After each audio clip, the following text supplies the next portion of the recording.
Good evening, League. Happy Thursday. Here to recap last week at the request of a great friend of mine, Pat McCann. It'll be a quick recap, and then I'll get into my power rankings. But I guess to start off, let's start off with everyone's favorite matchup of the week: Chef Boyardee, newly named Andrew versus the Fresh Prince of Bel-Air. Andy won by about 50 points. Dalvin Cook had 37. Keenan Allen had 16. That's all you really need to know about this one. Dylan started Clyde Edwards-Helaire and Young Ho Koo, who managed to get him 20 of his 46 points. Not much to say. Worst outcome of the season. Andy beats Dylan 94-46. Next, we have Kim Jong-un versus Ketchup and Mostert. Now, this was a great matchup. Two 5-4 squad. A 5-3 versus a 5-3 matchup. Kim Jong-un was able to pull it out by north of 40 points, largely due to the fact that Pat Mahomes, Jerry Jeudy, Terry McLaurin, Will Fuller, and Christian McCaffrey all played at a high level. The recipe's simple. This is like making an omelet. This is everybody knows how to do this. Kim Jong-un knows what he needs to do to win. He did it there. Team put up, 100 points between those five guys. That's all you need. That'll win you every week. Ketchup and Mostert, 23 out of Devontae, who now puts up 23 a week, it seems.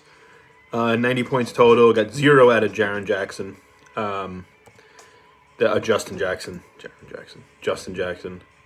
He'll be back. I don't doubt that. We got Sally Stubbs versus Hot Dog Shit. Hot Dog Shit, this is like the gif you see of the plane in the sky blowing up and hitting the crash like in the ground. That's what we got with Hot Dog Shit right now. 76 points, has lost 3 weeks in a row. Drew Brees is his highest scorer. Nothing good really to report back from Hot Dog Shit. However, on the other side, we do have Sally Stubbs, everybody's favorite cop, putting up 36 points from his quarterback Josh Allen. Tennessee defense got him 14. Not much else really to see here. Alvin Kamara with a quiet game of 10.9.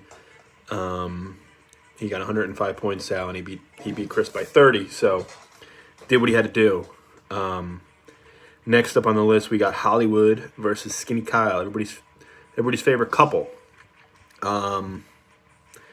Hollywood had quite simply a terrible week. He had 68 points, although he did score 25 more than Dylan, so I guess that's good.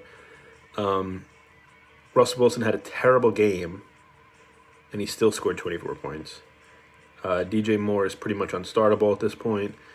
Kyle's running backs, Devin Singletary and Le'Veon Bell, put up a solid combined 3.7. You're never going to win with that. I don't care who you are. And Russell had Aaron Rodgers go for 28, Curtis Samuel 17, Marcus Valdes-Scantling 17. This game was over on Thursday night when Russell had Valdes-Scantling and Rodgers put up 40 points. So that was Curtin's 45 points. The game was over. Congrats to Russell.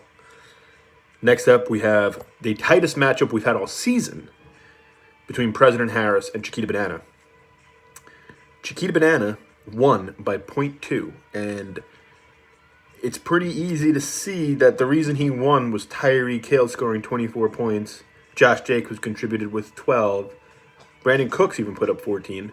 However, Tom was kept in the game solely because of Kyler Murray and his 37.92 points.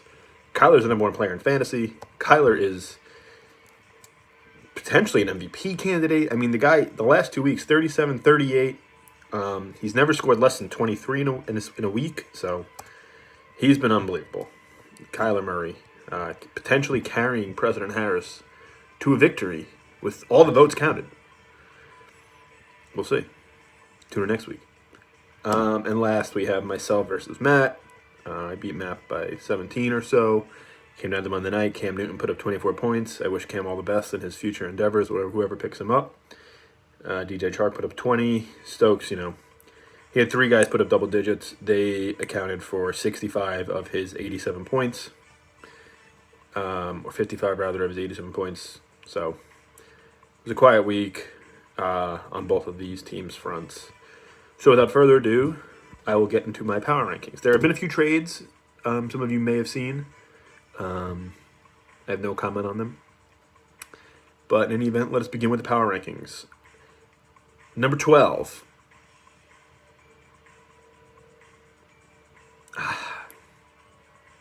Number 12 is going to be the Fresh Prince of Bel-Air, and I'm only saying that because I think Matt Stokes, now that he's finally healthy, has a chance to really make some noise. I know he's 2-7. I know he's got 735 total points, but I think he's got a chance. So, Fresh Prince of Bel-Air is 12. Bortle Service is 11. You're not getting too high, Matt, but you go to 11. 10 is Chiquita Banana. I think Luke's team, it's hanging around. He's 4-5, but only 762 points scored. He's averaging, I think, less than 85 points a week. So it's not ideal. So he's coming in at number 10. Number 9 is going to be hot dog shit. It's just not the same team without Dak Prescott. I really don't know what else to say. I'm not trying to be mean. I'm not trying to be rude. I'm trying to be respectful. It's your first year in the league. I understand you're going, you're learning the ropes a little bit, but I mean, this team is appropriately named. Number 8, I have myself. My team's not that good, and my trades didn't make it any better. Number 7 is going to be Hollywood, Kyle Karp. I think once Austin Eckler comes back, Kyle's got a decent team. Russell Wilson's really good. Decent receivers. I think he'll find a way. 948 points against for Kyle. That's got to change at some point.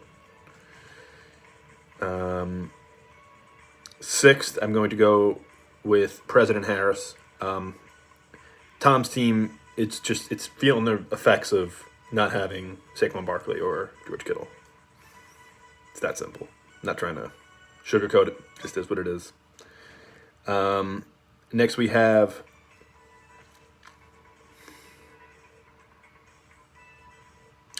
fifth is going to be Ketchup and Mostert. I think once Tui gets healthy, that team's got a chance to be number 1. But he just needs to get Mostert back and needs to see him play and score points because the 49ers are banged up. And they only seem to get more banged up as each week goes on. So for now, I have Ketchup and Mostert at 5. 4, I have Mike Russell. Russell finally has some receivers now, thanks to me. But he's riding Aaron Rodgers the rest of the way, So far, so good. But I think that's one of he's always ranked 4. It's not nothing shabby. But I think we need to see a little bit more consistency from the team as a whole. Have it all put it together out there and see what Skinny Kyle can do. Number 3, I'm going to go with Sally Stubbs. I think on paper Sal's got the best team, but that's paper, and they don't play on paper. He now has newly acquired Ezekiel Elliott and David Montgomery, who stinks, but you never know. Number 2 is Kim Jong-un, who welcome back Christian McCaffrey. Now may be saying goodbye to him again. It's a tough relationship. It's like a parent that's in and out of the house. You don't really see him too often. You don't want to say that, but hey, you come by 1 week, you're great, and then you leave and I don't see you again. That's what Christian McCaffrey's doing right out of the bat. It's tough, but it is what it is. Pat's number 2 team, and he's scoring north of 100 points a week, so he's got everything to be proud of. He replaced him just fine with Mike Davis. And number 1 is Andrew. He's got the 2 best running backs in the league. The league has no running backs, so just from that simple fact alone, Andrew is the number 1 seed. So, again, it's 12 Dylan, 11 Stokes, 10 Luke, 9 Chris, 8 me, 7 Kyle, 6 Gorman, 5 Tui, 4 Sal. 4 Russell, 3 Sal, 2 Pat, 1 Andy. Wish everyone the best of luck in week 11. It's a weird year. There's not a lot of good players. Trust me, I've looked at every single team 400 times, tried to trade David Montgomery. You've all been acquired. You've all been asked if you wanted David Montgomery, and you all except for Sal said no. So, it's a weird year. This is you're not going to have any record-breaking point years this year. There's just not enough players scoring. But in any event, it's going to be an interesting year because I think even the worst team in the league, technically Matt at 2-7, has a chance to make the playoffs because he's finally healthy. So we'll see what happens. This is a big week for everyone, and I wish everyone the best of luck. Be well, league.